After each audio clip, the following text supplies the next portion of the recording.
السلام عليكم ورحمة الله وبركاته. أهلا بكم، أتمنى أن تكونوا بخير وبصحة وسعادة وسلام إن شاء الله. في البداية ما تنساش الصلاة على النبي المختار صلى الله عليه وسلم. لو كنت أول مرة تشوفني يا ريت تدعمنا بلايك وتشترك في القناة وتفعل زر الجرس ليصلك كل جديد. هنتعرف على موعد مباراة شباب الأهلي ونادي اتحاد كلباء القادمة في الجولة 18 من ضمن منافسات الدوري الإماراتي للمحترفين 2022-2023 والتوقيت والقنوات الناقلة وترتيب الفريقين.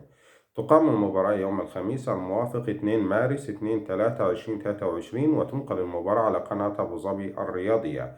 ترتيب الفريقين قبل المباراة: يدخل نادي شباب الأهلي المباراة وهو متصدر جدول ترتيب الدوري الإماراتي برصيد 36 نقطة من 17 مباراة، بينما يأتي على الجانب الآخر نادي اتحاد كلباء في المركز الثامن في الترتيب برصيد 24 نقطة من 17 مباراة.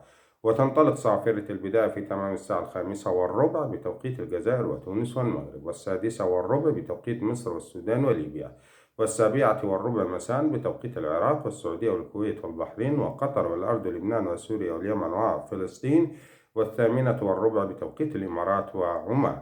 ما تنسى تشارك برأيك في التعليقات عن توقعاتك لنتيجة المباراة.